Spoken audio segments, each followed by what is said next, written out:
been doing in my spare time? I got a little bit interested in a couple of points, and when I was doing some work here in the Humanities Center, this was one of them. I ran into a photo of a band that was sponsored through a company rather than through community group organizations or something.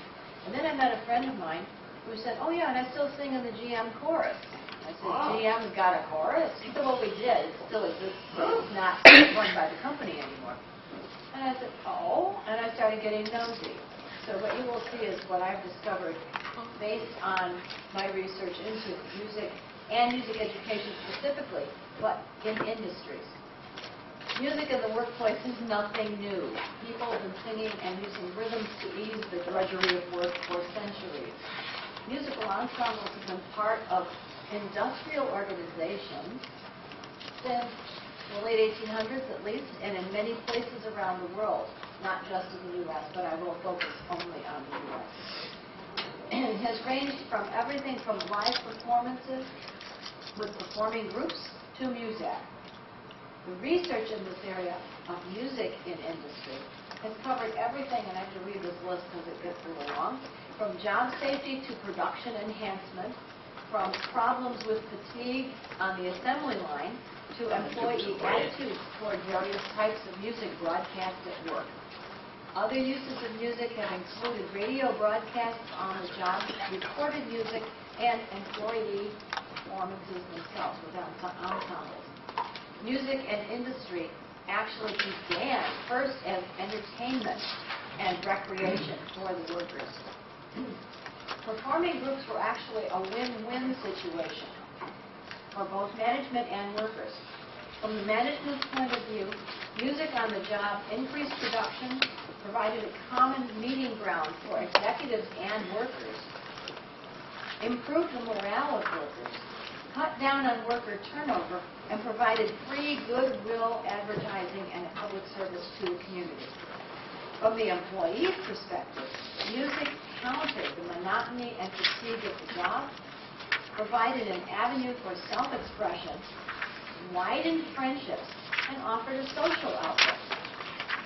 There's been an awful lot of research in this area, but there's been very little dealing with music education in this area specifically. And since this seems like it was a pretty important part of workers' lives, it seemed that there also should be something about music education, and that's where my research started. So I'm looking for information that could help us summarize these musical ensembles in the workplace, talk about what music activities were for music education in these companies, provided for either the employees and or their children.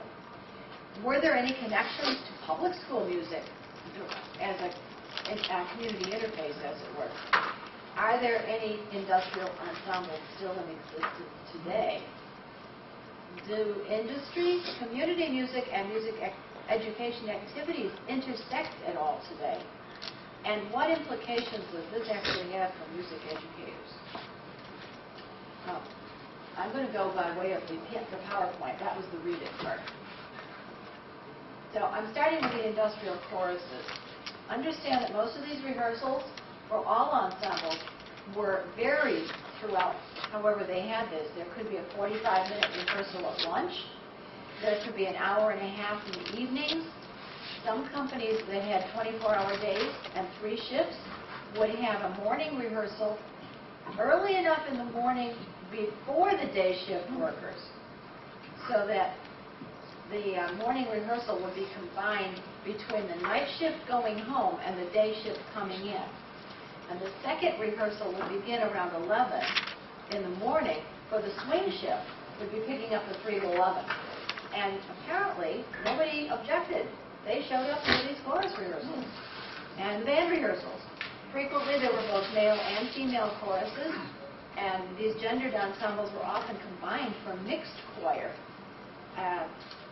Rehearsal time often was divided in that case, so that the gendered choruses were separated for their parts of the rehearsal and then put together for the mixed rehearsal. this is the good part. For some companies, depending on the performance need and the personal intentions of the company president, rehearsing and performing in an ensemble was considered company time. They were, in effect, paid musicians for the company. It was not unusual for a company to hire somebody simply because they needed a second trumpet in the band. And, okay, well, we'll find a job for you. Really? Because their music skills were valued that highly. So people would start going to companies to get jobs where they knew there was a really good music program going on because they wanted to be able to participate in the music program. Most of the time, rehearsals were on workers' time, however, although sometimes the company paid them for their performances. That was neat because that meant that the company wouldn't have any competition for their performing. Like, if they're an independent ensemble working outside of company time, anybody in the community could hire them. But if the company paid for them to perform, then they wouldn't have any competition from outside. Performing ensembles, often the members would pay dues out of pocket to finance the organization. They held fish fries, concert subscriptions, paid concerts for outside events. And yet, the performing uniforms were often provided by the company, as was travel expenses if they were sent out on company performance business, and often they provided all the music through the company. So it was subsidized, even though it wasn't paid for exclusively.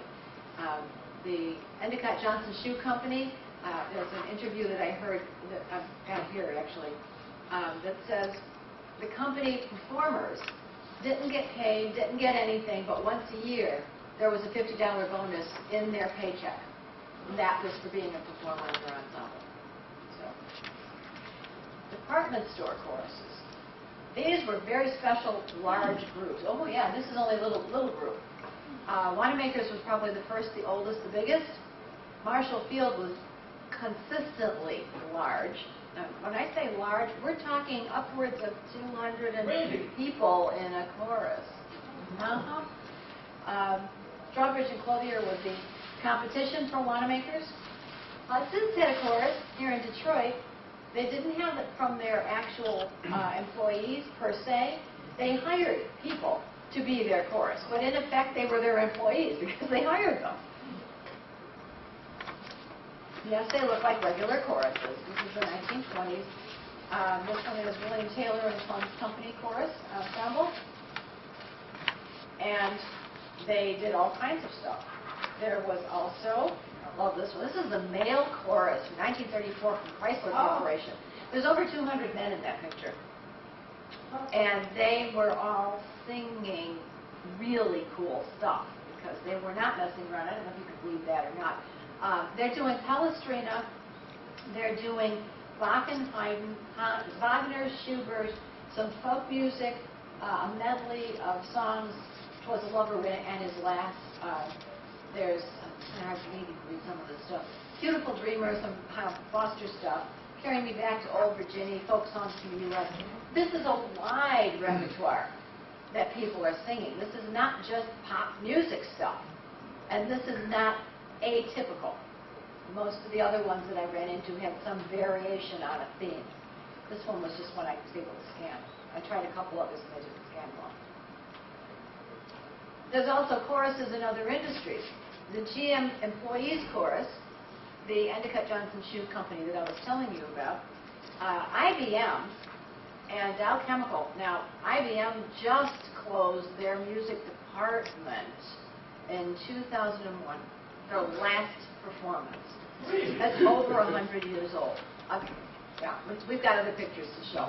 Dow Chemical ran a full music department, a complete full music department. In Michigan, up there in Midland. So I'll be following. Vocal and instrumental? Oh yeah, I'll be following up on that. And I have that IBM website. I will play it for you later, but I couldn't make it live here. I don't know how to do that. We tried. It didn't work. This is your GM chorus, founded in 1933, although it's no